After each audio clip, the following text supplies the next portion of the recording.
undoubtedly the most famous real pirate of all time. Yes, I'm afraid to tell you that Captain Jack Sparrow and Long John Silver, they're not real. But they're real in our minds, in our imagination, and they are glorious. Blackbeard's real name was likely Edward Teach or Edward Thatch. No one knows for certain, and he was probably born in the city of Bristol in 1680. Again, no one knows for sure. Those pirates are very sneaky and secretive and piratey. Blackbeard had a ship that was almost as famous as he was. It was called the Queen Anne's Revenge, and he acquired it, yes, acquired, because after all, pirates don't tend to buy their ships, they tend to steal them because after all, they are pirates.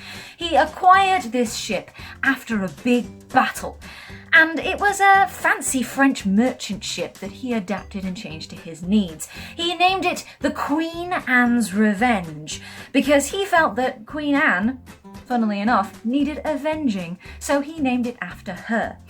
He changed it. He had 40 enormous cannons on it, and it had a broadside so powerful it could reduce an enemy ship into mere matchsticks in seconds.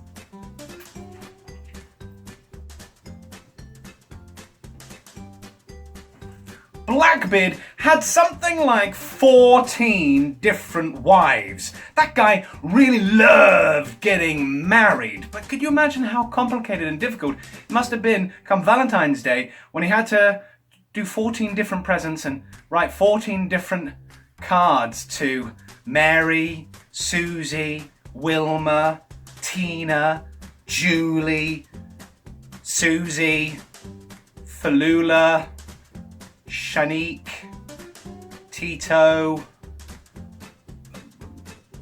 Wilma, 11, 12, she was really nice. Other people. But why was Blackbeard called Blackbeard? Well, the obvious answer is the correct one here. He had a big, bushy black beard. But that's not it. No. Something more exciting than that happened as well. Whenever he went raiding, he'd put little fuses inside his beard and then he'd set them on fire. Yes, indeed, he actually set his beard on fire. And then this fire, his beard would smoke and it would create this mist so that when he walked along, it looked like he was a demon walking out of the gates of hell. Because after all, I know this sounds a little bit of a strange thing to do, but pirates like to intimidate and scare their enemies. That way, they don't have to fight. Their enemies will just surrender and give them everything they want, because fighting is messy. So Blackbeard created this whole demon walking out of the flames of hell kind of idea, and as far as we can tell, it was actually really effective for him. Go Blackbeard! Blackbeard was eventually tracked down and killed by the Navy. Our bad boy from Bristol, though, was quite a survivor. It took something like 5 gunshot wounds, being cut 20 times by a cutlass, and having someone try and chop his head off twice before he was eventually brought down for the count.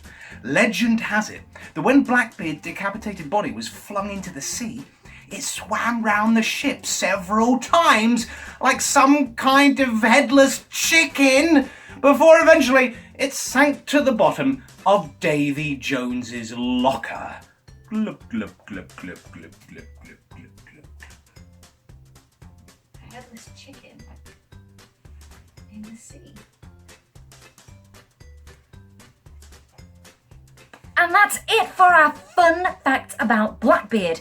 If you want to find out more about Blackbeard though, which I'm sure you do because he's a pretty crazy dude, you can head to our blog, which is imagininghistory.co.uk/blog.